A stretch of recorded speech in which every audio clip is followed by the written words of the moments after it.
Rafa, e para os alunos que estão desestimulados? Porque quando a gente estava conversando anteriormente, você disse que chegou até a pensar em desistir da profissão no início, né? Não sei se foi da profissão, se foi do curso. Eu não lembro se você estava na graduação. Já estava formado. Ou se você estava formado. Então, na graduação era só flores, né? Exato. Festa. Vou virar doutor já.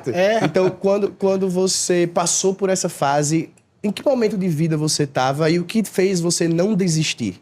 2014. Formei em 2014. São 10 anos de formado. E lá em 2015, quando eu estava começando a minha jornada, eu me deparei com um mercado completamente diferente do que me falaram na graduação. Certo. Né? Eu entendi que para mudar aquilo, para eu sair daquele cenário, eu precisava justamente sair daquele ambiente. Eu precisava montar o meu próprio ambiente e fazer a minha própria odontologia.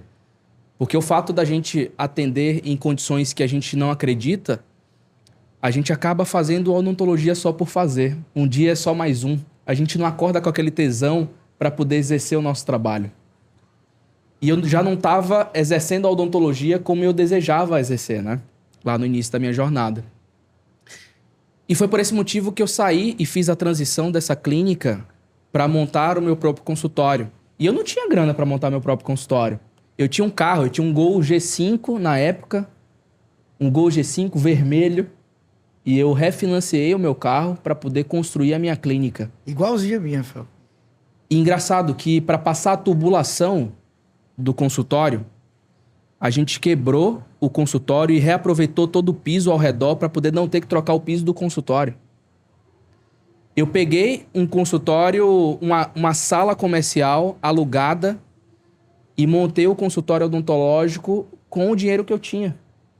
Montei duas cadeiras, comprei uma cadeira na promoção e montei essa clínica. E foi difícil pra caralho no início, cara. Não foi fácil. Eu tinha pouquíssimos pacientes e eu comecei a entender que eu precisava ser visto pelas pessoas para poder desejar, né, as consultas nas outras pessoas. E sabe o que eu fiz para poder captar paciente? Eu falei, eu preciso entrar em contato com as pessoas mais influentes da minha região para conseguir agendar uma consulta com essas pessoas e lotar minha agenda. Eu entrei em contato com o jornalista da TV Globo, eu entrei em contato com o jogador de futebol do Vitória, jogador de futebol do Bahia, entrei em contato com cantores de barzinho, cantores famosos de lá da Bahia, para poder fazer o sorriso deles de graça em troca do portfólio. E eles divulgariam o meu trabalho na rede social e eu conseguiria audiência. A audiência que me traria autoridade na sequência e que possibilitaria divulgar o meu trabalho para cada vez mais pessoas. Foi assim que eu comecei a conquistar os meus primeiros pacientes. Através do desejo em aprimorar a minha técnica, né, por meio da reabilitação dessas pessoas e, na sequência, a partir da divulgação desses resultados de uma forma constante. Eu já cheguei a caso clínico, cara, fazer 150 fotos. Caraca! Para poder divulgar o resultado várias vezes. E eu divulgo até hoje o mesmo paciente inúmeras vezes. Porque as audiências se renovam dentro da rede social. Não é somente a mesma pessoa que te acompanha.